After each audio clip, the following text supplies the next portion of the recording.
India TV YouTube channel को subscribe करें और बेल आइकन दबाएं। नमस्कार, मैं हूं सौरभ शर्मा। आप देख रहे हैं कुरुक्षेत्र। यूपी में जल्दी नई जनसंख्या नीति लागू हो सकती है। यूपी स्टेट लॉ कमीशन ने जनसंख्या नीति का एक ड्राफ्ट अपनी वेबसाइट पर अपलोड कर दिया है।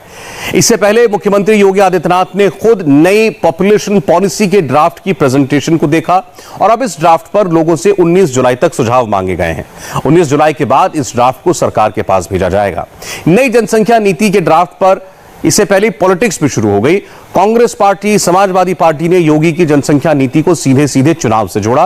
वहीं ऐसे मौलानाओं की भी कमी नहीं है जो जनसंख्या नीति पर सवाल उठाने से बाज आ रहे हों। सबसे पहले आपको सपा सांसद शफीकुर रहमान बर्क कुछ की बात सुनाते हैं, जिन्होंने जनसंख्या कानून का तो विरोध किया ही, साथ ही जनसंख्या कानून को कुदरत के निजाम के साथ भी जोड़ दिया। अब दो कानून तो एक जमाने से, एक मुद्दत से कि आप देख रहे हैं सब कानून बन चुके हैं। ये तो निज़ाम कुदरत के अख्तियार में है। कितने बच्चे पैदा होंगे, क्या होगा, ये सब कुछ है। ये कुदरत का निज़ाम है और इंसान को भी अल्लाह ताला ने ही सबको, सारे इंसानों को पैदा किया है।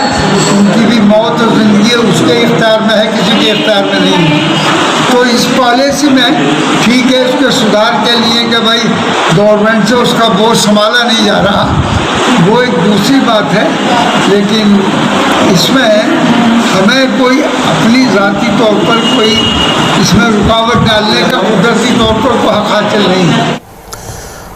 अब एक सांसद ऐसी बात कहें तो आप समझ सकते हैं कि उनकी बात का क्या असर जाता होगा आम पब्लिक में, आम आवाम में। अभी कानून बना नहीं है, केवल ड्राफ्ट तैयार हुआ है और उस ड्राफ्ट पर अभी लोगों की राय ली जा रही है। लोग उस पर ऐतराज भी जता सकते हैं। उस सबको संज्ञान में लेने के बाद यूपी सरकार यह तय करेगी कि इसी मसौदे के तहत कानून बनाया जाए या इसमें कोई संशोधन किए जाएंगे। इसी पर आज हमारी बहस होगी 6:20 से। फिलहाल एक ब्रेक।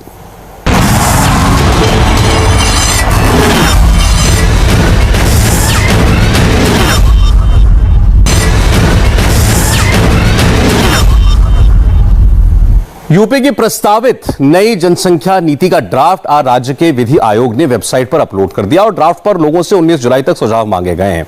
लेकिन इस पर प्रतिक्रियाएं अभी से आनी शुरू हो गई हैं। मौलाना सूफियान निजामी ने सरकार की मंशा पर सवाल खड़े किए और इसे एक आवाम को कंट्रोल करने का तरीका बताया। देखिए, जनसंख्या नियंत्रण कानून पर जो ड्राफ्ट पेश किया गया है, ये ड्राफ्ट वाकई में फिर से एक चुनावी स्टंट के तौर पर उसको देखा जाना चाहिए। इसलिए कि एक हिंदुस्तानी जिसको थोड़ा बहुत भी इल्म होगा वो इस बात का इल्म रखेगा कि जनसंख्या नियंत्रण का जो कानून है वो सिर्फ सूबा उत्तर प्रदेश का मसला नहीं है, बल्कि पूरे हिंदुस्तान का मसला है।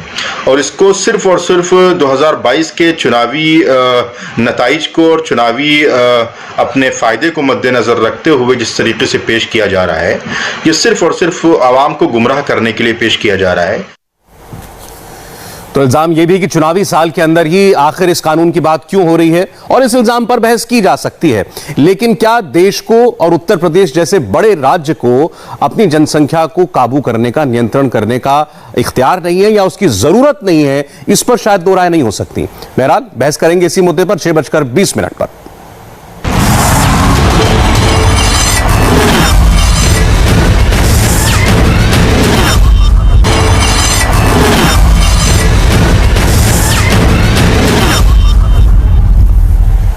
यूपी में जनसंख्या नियंत्रण की आखिर जरूरत क्यों है? आप आंकड़े देखें तो उत्तर प्रदेश की आबादी 24 करोड़ को पार कर चुकी है और यह संख्या दुनिया के टॉप 4-5 सबसे ज्यादा जनसंख्या वाले देशों को छोड़ दें तो उससे ज्यादा है। लेकिन सवाल यह है कि योगी सरकार की इस जनसंख्या नीति के ड्राफ्ट में ऐसा है क्या जिसका सियासी विरोध हो रहा है? पॉपुलेशन कंट्रोल के प्रस्तावित योगी मॉडल पर खास तौर पर मुस्लिम समाज के कुछ लोग आपत्ति क्यों उठा रहे हैं? सवाल यह भी उठ रहे हैं कि यूपी में अगले साल चुनाव है, इसलिए उससे पहले यह कानून लाकर सियासी फायदा उठाने के लिए ड्राफ्ट लाया गया।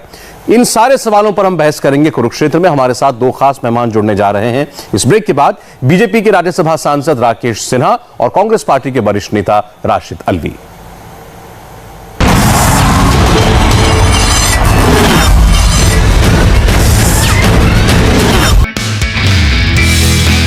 नमस्ते, मैं हूं मीनाक्षी जोशी। वीडियो और खबरों से अपडेट रहने के लिए India TV YouTube channel subscribe करें, बेल आइकन दबाना ना भूलें। जुड़े रहें इंडिया टीवी के साथ।